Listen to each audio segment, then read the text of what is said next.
रमज़ान और हम में एक बार फिर खुशामदीद और अब एक मुल्क की सैर करने का वक्त हुआ है। की बात हो रही है इजिप्ट की, मिस्र की, तो हमारे साथ है जी रिसर्चर खुर्रम इलाही, उनसे मजीद जानते हैं मिस्र के बारे में। अस्सलाम वालेकुम। वालेकुम अस्सलाम सबीन, शुएब, आप उम्मीद है खैरियत से होंगे।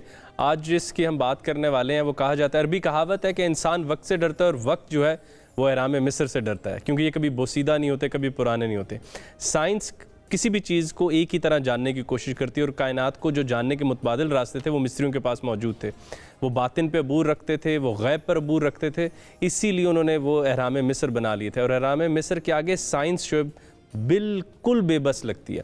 हम आज तक ऐसी कोई क्रेन नहीं जानते जो एहराम मिस्र के ऊपर वाले जो आखिरी पत्थर है उसको रख सके। तो उस ज़माने में तकरीबन आज से 2300 साल पहले हम कैसे उस पत्थर को ऊपर रख सकते थे। तो उसके ऊपर अभी हम अगली 2-3 किस्तों में भी हमने सोचा कि एहराम में मिस्र और इजिप्ट ज़रा बड़ा मौजू है, इसको हम 2-3 किस्तों में कवर करेंगे।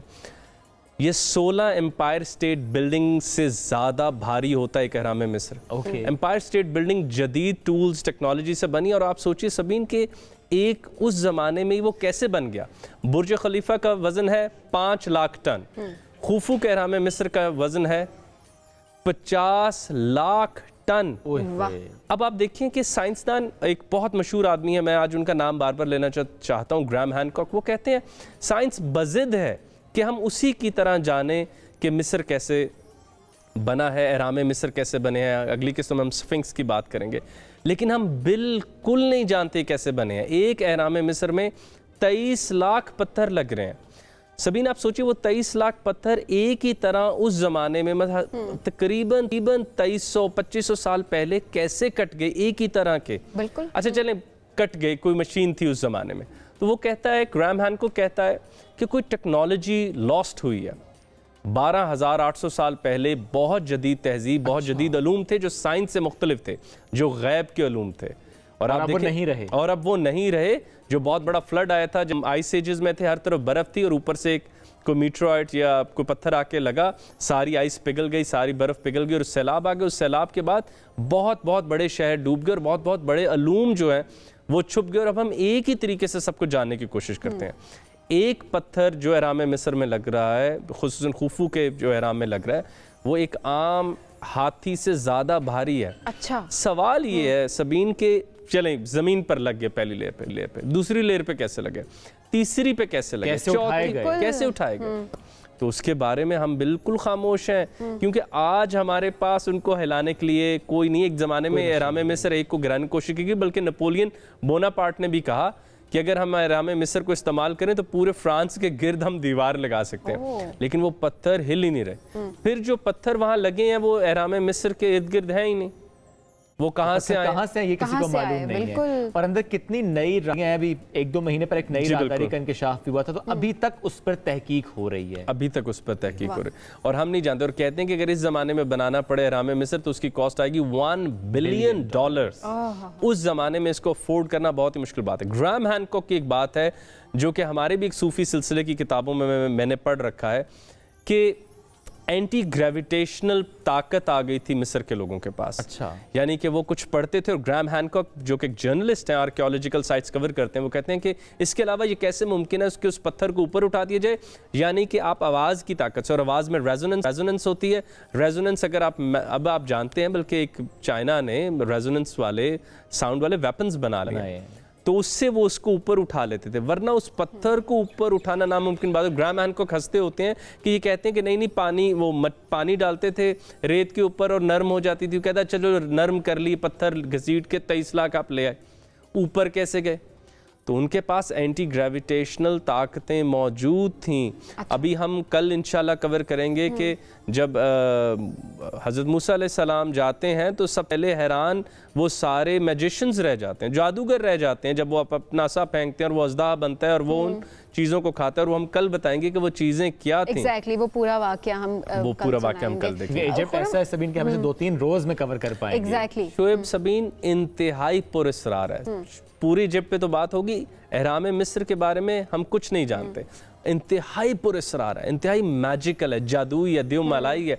आप जितना इसको जानने की कोशिश करते हैं उतना ये आपकी समझ से दिन की रोशनी में भी और रात की तारीकी में भी ये चमकते थे। अच्छा, जिस तरह मैंने अभी आपसे कहा कि वक्त डरता है एहराम मिस्र के आगे, ये चमकते थे, अब तो ये ढल गए हैं, हाँ। पुराने हो गए हैं। तो वरना इनमें अभी भी बहुत ही पुरकशिश बातें, आज भी पूरी दुनिया के लोग वहाँ जाते हैं ये सीखने के लिए। अच्छा, एक छोटी सी बात मैं ज़रूर चाहता हूँ कि हमारे बच्चे, सामईन, नाजरीन, नौजवान जिनको बहुत फ़ख्र है आज की तहज़ीब पे, हम टेक्नोलॉजी में आगे चल गए, वो सिर्फ जाके एहराम मिस्र देख लें कि माजी के लोग किस इंतहा पर मौजूद थे। एग्जैक्टली। अच्छा, आज जिस तरह हम पिरामिड्स ही कवर कर रहे हैं, कहत का और पिरामिड्स का क्या ताल्लुक? बहुत खूब। थोड़ी सी बात मैं अगली किस्तों में भी करूँगा। हज़रत यूसुफ अलैहिस्सलाम को जब वो ख्वाब के बारे में बताया गया कि कुछ जो ऐसी भैंसें देखी गई हैं जो बिल्कुल लाचार हैं, भूखी हैं, और कुछ हैं जो ताकतवर हैं, तो उन्होंने पेशन गोई की थी कि लग रहा है कि मिस्र में कहत आने वाला है। कुछ लोगों का कहना है कि ये जो एहराम मिस्र हैं ये गडाउन्स हैं, ये स्टोरेज हाउसेज हैं जहाँ खुराक रख ली गई थी कि जब कहत आएगा तो यहाँ से निकाल लेंगे। अच्छा, अब आपके जहन में साथ ही सवाल आएगा, तो इसमें कैसे आई? मकबरे कैसे बन गए?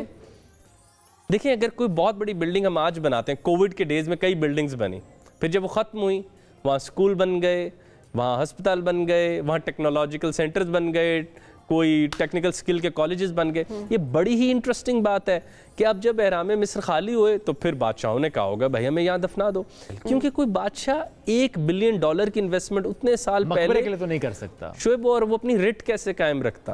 बिल्कुल, कि लोग उसके खिलाफ वाकई बगावत कर देते कि हम भाई ये क्यों तुम बना रहे हो, तुम हमारी फलाह पर लगाओ।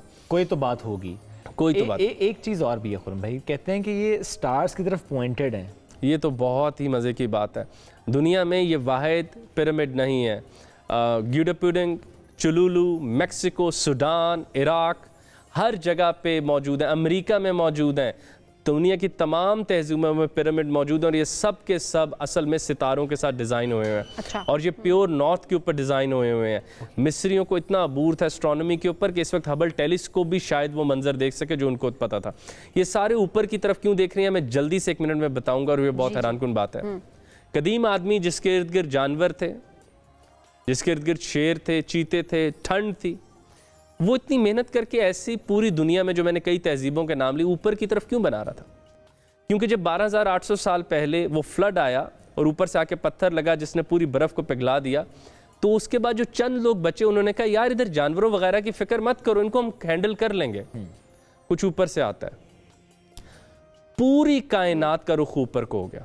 दुनिया के आप जिस कोने में जाएंगे आपको एक एहराम मिलेगा जो ऊपर की तरफ निशानदेही कर रहा होगा। और कदीम ज़माने में सबसे ज़्यादा इल्म सितारों का था, और कहा जाता है ये इंसान का पुराना तीन थिएटर है।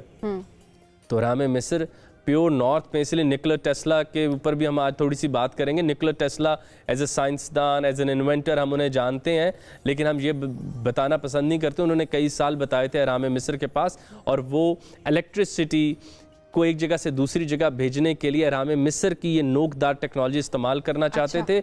और वो समझते थे कि ज़मीन ताकत की एक जगह है और इसके 2 पोल्स हैं, नॉर्थ और साउथ, जिसके दरमियान ये बिजली पैदा कर रही है।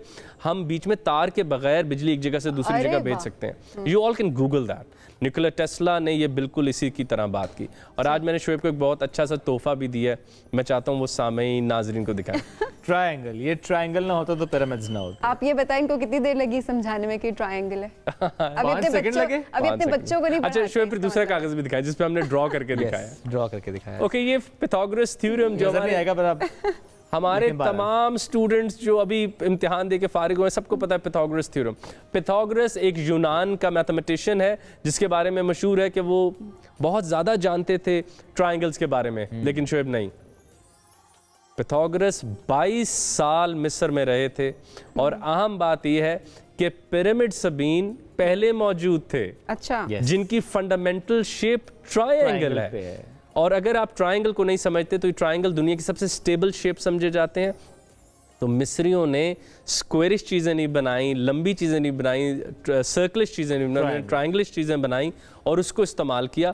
और फिसागोरस 22 साल, फिसागोरस थ्योरम, पिथागोरस थ्योरम हम कहते हैं, 22 साल वो मिस्र में रहे, फिर वो वापस आए और आकर उन्होंने आगे तबलीग व तदरीस शुरू की यूनान में। जबरदस्त जी, आपको समझ आया? और ये एक आदमी नहीं है, टेस्ला दूसरे आदमी भी हैं, जदीद दौर में निकोला टेस्ला भी हमारे पास है। और भाई नॉटर डैम को बनते बनते 13वीं सदी में 200 साल लगे। 13वीं सदी काफ़ी जदीद हम कह सकते हैं।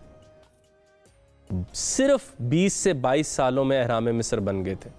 200 सालों में नॉटर डैम बन रहा है और अहराम मिस्र जिसमें एक हाथी से बड़े बड़े पत्थर हैं जिसका वजन 50 लाख टन है, वो 20 सालों में कैसे बन गए? तारीख बिल्कुल खामोश है, साइंस बिल्कुल नहीं जानती, साइंस बेबस है। और इसको अहराम मिस्र को देखो तो हम कहते हैं मजा तो बहुत आ रहा है भाई, समझ नहीं आ रहा इसका हाल शायरी वाला है। एग्जैक्टली मूवी में भी तो इस्तेमाल हुआ है। मूवी ट्रांसफॉर्मर मूवी में इतना इंटरेस्टिंग डायलॉग है। उसने जब ट्रांसफॉर्मर में, आपको पता है वो रोबोट्स जब आते हैं नीचे तो वो कहते हैं कि आप लोग क्या यहाँ करने आए हैं, पहली दफ़ा आए हैं ज़मीन पर? कहते नहीं, हम पहले भी आए थे, अहराम मिस्र बना रहे हैं। मतलब कि तमाम मिथोलॉजीज़ में यह माना जाता है कि सिर्फ अहराम मिस्र नहीं, और भी जो इस तरह के पिरामिड्स हैं वो इंसानी अकल से नहीं बन सकते, इंसानी वो साइंसी इल्म से नहीं बन सकते। इसके लिए कोई गैब का इल्म, कोई मैजिकल बात, कोई ओकल्ट, कोई बातनी इल्म जिनको हम कहते हैं वो होगा। और अभी हम अगली किस्तों में भी बात करेंगे, और खुसूसन हज़रत मूसा अलैहिस्सलाम के वाक़े के साथ, कि जब जादूगरों ने छोटे छोटे सांप रखे हुए थे तो अज़दहे ने जब उनको खाया तो जादूगर ही क्यों हैरान हुए थे। ये सबसे आम बात है। बिल्कुल ठीक है, इस पर हम आइंदा वाली किस्तों में बात करेंगे खुर्रम भाई इंशाअल्लाह। अच्छा, एक छोटा सा जुमला, इजिप्ट के ही पिरामिड्स पे ज़्यादा बात क्यों होती है, सूडान में जो है उन पर बात क्यों नहीं होती? अच्छा, हमने इराक में ज़िगुरैट का जिक्र किया था। ये पुरस्रार बहुत ज़्यादा है। ओके, उनके जब एक्सरेज किए तो बहुत ज़्यादा समझ आ गई है कि हल बीच में से खाली हैं। अच्छा, बीच में कब्र नहीं है। इसमें जो बीच में ममीज़ का कॉन्सेप्ट है, फिर जिस तरह पत्थरों के भारी होने के, जाके किसी और जगह पे हैं तो मिट्टी से बन गए हैं या स्क्वेरिश बन गए हैं, फिर इतने बड़े नहीं हैं। ओके, अहराम बहुत जाइंट हैं, ये बहुत ज़्यादा कॉम्प्लेक्स है। आपने कहा देख के समझ नहीं आता, हमें सुन के वैसे बहुत मजा आया। कभी और तारीख इनके आगे बच्चों की तरह रोती है कि तुम क्यों पुराने नहीं होते, मैं पुरानी हो जाती हूँ। तो इनका मैजिक बहुत ज़्यादा है। बिल्कुल ठीक है खुर्रम भाई, थैंक यू सो मच, बहुत शुक्रिया। इसी डिस्कशन को हम कंटिन्यू करेंगे। इजिप्ट से मुतालिक आप ही तो सिर्फ पिरामिड से गुफ्तगू का आगाज़ हुआ है, लेकिन आइंदा आने वाले दिनों में जो ट्रांसमिशन हम कंटिन्यू करेंगे तो अभी इजिप्ट पर और बात होगी। एक ब्रेक की तरफ बढ़ते हैं रमज़ान, और हम स्टे विद अस।